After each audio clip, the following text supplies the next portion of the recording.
existe uma igreja ou várias igrejas? A resposta é, a gente olha assim e vê que existem várias igrejas. Correto? A primeira pergunta, a primeira resposta que a gente tem que dar é que sim, existem várias igrejas, porque de fato existe a paróquia São Pedro e São Paulo, existe a paróquia São Sebastião, existe a igreja Brasil para Cristo, existe a igreja Universal do Reino de Deus, existe a igreja Presbiteriana Central, então existem várias igrejas. Mas logicamente a pergunta não é exatamente essa, né? Não quer essa resposta. O que a gente está perguntando é se quando a gente fala igreja, existe a igreja católica como a igreja verdadeira ou realmente todas as igrejas são verdadeiras, né? Que é mais ou menos a mentalidade que existe hoje, mais ou menos assim, Deus é um só, né? Religião não salva ninguém, não é assim que a gente escuta? Deus é um só, religião não salva ninguém, placa de igreja não salva ninguém, o importante é acreditar em Deus, né? O importante, no máximo, vamos dizer assim, o importante é acreditar em Jesus, né? Bom, então a gente entra lá na Sagrada Escritura e descobre uma passagem que diz assim, que eu já usei aqui alguma vez, Mateus 16, 18. Tu és Pedro e sobre esta pedra edificarei a minha igreja, no singular. No singular, Felipe, no singular, a minha igreja. Quando Paulo se converte ao Senhor, Paulo está perseguindo cristãos. E no entanto, Jesus fala para Paulo assim: Paulo, por que me persegues? Alguém dirá, eu acho que Jesus deveria ter feito a pergunta assim: Paulo, por que você está perseguindo os cristãos, meus discípulos? Não, a pergunta não é essa. Atos 9, 4. Por que me persegues? Paulo poderia ter objetado, né? Fala, não estou te perseguindo, estou perseguindo os cristãos. E no entanto a pergunta de Jesus para Paulo é: por que me persegues? Isso marca tanto a cabeça do apóstolo Paulo, marca tanto a sua espiritualidade, que em 1 Coríntios capítulo 12, versículo 27, ele vai dizer que a igreja é o corpo de Cristo. Em Romanos capítulo 12, ele desenvolve a sua teologia do corpo. Quer dizer, ficou tão forte para o apóstolo Paulo o fato de que ele perseguia os cristãos e perseguindo os cristãos, ele perseguia o próprio Cristo. Lembra de Mateus capítulo 25? Porque cada vez que você der um copo de água a um só desses meus irmãos, foi a mim que o fizestes, né? As famosas obras de misericórdia. E aqui também, São Paulo entende que perseguir cristãos é perseguir Jesus. E ele desenvolve que a igreja é o corpo de Jesus, porque Jesus Cristo é a cabeça desse corpo. Somente se eu entender que Jesus Cristo é a cabeça do corpo, e esse corpo é a igreja que tem uma cabeça que é Jesus Cristo, eu entendo por que Jesus fala, porque me persegues. Romanos 12, 1 Coríntios 12, Efésios capítulo 5. Então está cada vez mais claro que Jesus tem um corpo, que ele funda a sua igreja, que depois em 1 Timóteo 3,15, o apóstolo vai dizer que a igreja é a coluna e o sustentáculo da verdade.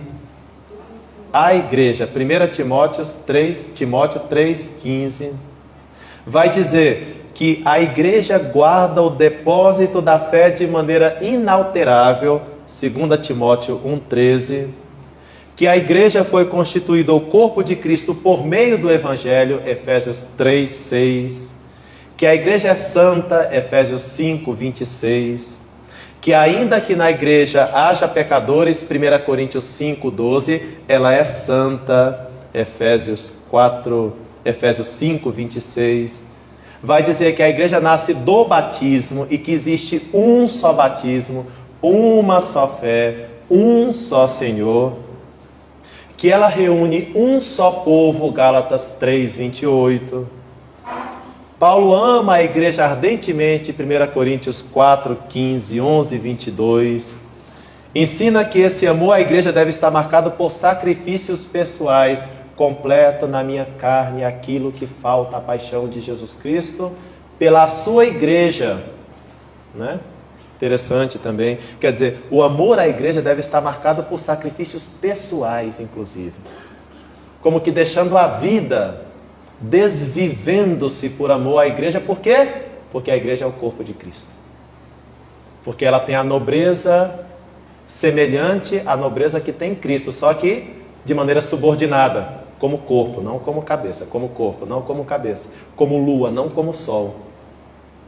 Enfim, vai continuar. Todos os membros do povo cristão são chamados a amar e a servir a igreja mediante o exercício dos próprios carismas, 1 Coríntios capítulo 12. Até que a igreja ela é tão importante que ela há de ser um dia a Jerusalém celeste, Apocalipse capítulo 21. A igreja na pátria, a igreja no céu, é a realidade perfeitíssima que se expressa na realidade da terra, na igreja da terra. Assim como Deus mandou Moisés construir um santuário na terra, semelhante àquilo que ele tinha visto naquela sua visão maravilhosa lá do Monte Sinai, de maneira semelhante, a igreja é imagem na terra da Jerusalém celeste, que é a nossa mãe do céu, a pátria. Por isso o cristão tem consciência que vive nesta terra como um peregrino, que ele está destinado à pátria, está destinado ao céu, mas que esta igreja é reflexo daquilo lá. Logo, se aquilo é a perfeição, que se reflete aqui, se reflete numa unidade de fé, de sacramentos, de regime, de governo. Essa igreja é o corpo de Cristo. É a comunhão. A igreja é o corpo de Cristo, ela não tem, e Jesus não tem dois corpos, não tem três corpos, né? Ele não é esquisito, né? Imagina uma cabeça, Jesus, e um montão de corpos assim, né? Um montão de placas, né? Não pode ser, não pode ser. Ele é uma cabeça de um corpo, cabeça de um corpo. Desta maneira, assim como não se pode afirmar Jesus cabeça sem o seu corpo igreja, tampouco se pode afirmar a igreja corpo sem Jesus como cabeça desse corpo. Então, essa teologia do corpo de Cristo, Atos 9, 1 Coríntios 12, Romanos 12, Efésios 5, etc. Todas as passagens bíblicas que eu fui dizendo aqui, ela nos autorizou no desenvolvimento do embrião, né?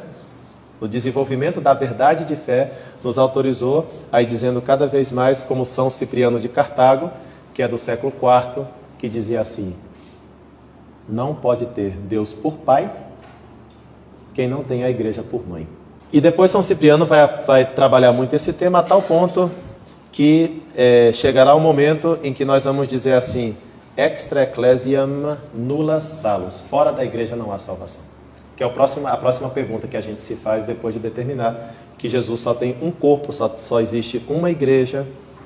E portanto, também é verdade que assim como Deus escolheu Israel no Antigo Testamento para ser o seu povo, também escolheu a igreja para ser o seu povo no Novo Testamento. Pessoal, se o povo de Israel, se os judeus, tivessem aceitado Jesus Cristo, com certeza a Igreja Católica não teria a estrutura que ela tem hoje. Não teria. Ela teria uma outra estrutura. Em primeiro lugar, a sede seria em Jerusalém. A igreja principal seria o Templo de Jerusalém, não a Basílica de São Pedro. Quer dizer, nós teríamos outras estruturas. Quer dizer, no plano de Deus estava previsto, contando com a liberdade dos homens, uma realidade que, devido à recusa do povo de Israel, a igreja tem a estrutura que tem. O corpo de Cristo se manifesta na estrutura que tem. E, no entanto, nunca desprezando a maneira como Israel funcionava. Por isso, a gente sempre faz essas comparações entre o antigo Israel e o novo Israel. Porque a igreja só é o novo Israel porque o antigo Israel não aceitou Jesus Cristo, nem o que Jesus Cristo propôs como salvação. Ele sendo a salvação. Mais ainda, assim como havia um único templo em Jerusalém, no qual se oferecia o sacrifício, assim existe um único templo do Espírito Santo, a igreja na qual se oferece o santo e divino sacrifício do Novo Testamento. Então olha só que interessante, a igreja é povo de Deus, a igreja é corpo de Cristo, a igreja é templo do Espírito Santo. É povo de Deus porque, assim como Deus tinha um povo no Antigo Testamento, Deus tem um novo povo no Novo Testamento.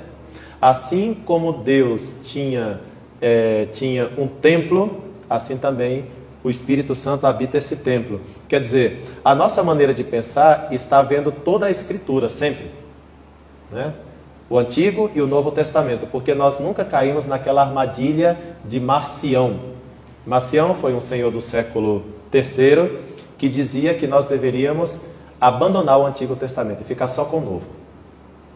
A Igreja Católica disse: nem pensar, nem pensar, o Antigo Testamento vai continuar. É mais ainda, devido a essas polêmicas internas dos textos bíblicos, finalmente no ano 300 depois de Cristo, numa cidadezinha chamada Elvira, que é a atual Sevilha, na Espanha, nessa cidadezinha, no ano 300, os bispos definiram quais os livros deveriam entrar na Escritura.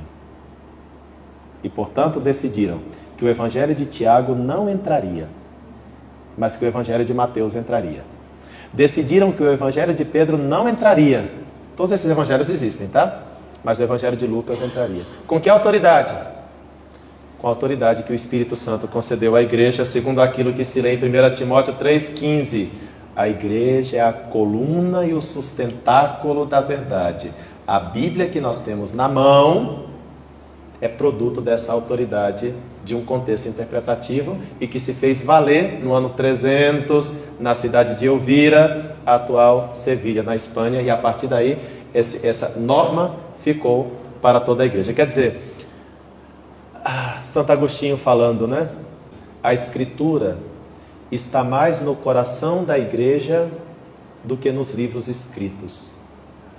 Santo Agostinho de novo: eu não acreditaria nem mesmo nos evangelhos se a autoridade da Igreja Católica não me dissesse que eu tenho que acreditar nos evangelhos. Porque de fato foi assim. Por que o evangelho de Tiago não entrou? Por que o evangelho de Pedro não entrou? E eles existem, tá? Foi publicado uma edição muito bonita, não sei qual foi a editora, há pouco tempo, dos chamados Apócrifos do Novo Testamento, né? Que está lá o evangelho de Tiago, de Pedro, o Testamento dos Apóstolos, não sei se é Testamento de Isaías, e todos esses livros apócrifos, né? E não entraram, porque a igreja é a coluna e o sustentáculo da verdade. Quer dizer, a Igreja Católica em seu estado embrionário também o é em todos os estados e séculos. Por isso, a lógica cristã nos últimos séculos foi assim. 1054, os ortodoxos brigam com o Papa e o Papa briga com os ortodoxos. Eles não se entendem. Aí, o patriarca de Constantinopla, que se chamava Miguel Cerulário, deposita uma bula de excomunhão ao Papa, excomunga o Papa, na Basílica de Santa Sofia. O Papa está excomungado, né? Perdão, primeiro eles negociam, aí os legados pontifícios excomungam o Miguel, o Dom Miguel, o patriarca de Constantinopla. Aí o Dom Miguel fala assim: o Papa me excomunga, então eu vou excomungar o Papa. Ele excomunga o Papa. Os dois se auto-excomungam, né? Só que na mente católica é assim: olha, se você quer sair, tá bom, saiu. Nós continuamos a existir. Quer dizer, para Roma, para a igreja do ano 1054, quem se separou foram eles. Por quê? Porque vocês eram dos nossos. Você foi separado dos nossos. Então é você que tem que se justificar perante a unidade cristã e não nós que temos que justificar-nos perante você. Porque a gente entende que eles se separaram da Igreja Católica. A gente chama isso de cisma. O primeiro grande cisma foi o cisma do Oriente, que deu os ortodoxos. Mas a gente sempre entendeu assim: nós cá estamos na nossa unidade católica. Eles se separaram, logo são eles que têm que se explicar. Não somos nós que vamos nos explicar diante desse cisma. Século XVI, Lutero e companhia se separam da igreja, a mesma mentalidade. Fala: olha, nós estamos aqui há 16 séculos, temos celebrado missas há 16 séculos, atendemos confissões há 16 séculos, acreditamos em Maria há 16 séculos, a gente faz imagem há 16 séculos, portanto é você que tem que se explicar. Não sou eu que tenho que me explicar perante você. Claro, para não deixar esses nossos irmãos, essa foi a mente católica sempre. Então, e a mente católica foi assim: para não deixar esses nossos irmãos no erro da separação, a gente tentou fazer apologética, explicar as coisas, dialogar, né? Na pedagogia católica a gente é discípulo. E a gente sempre vai ser discípulo, e Jesus é mestre, e a igreja é mestra. E nós escutamos, nós aprendemos.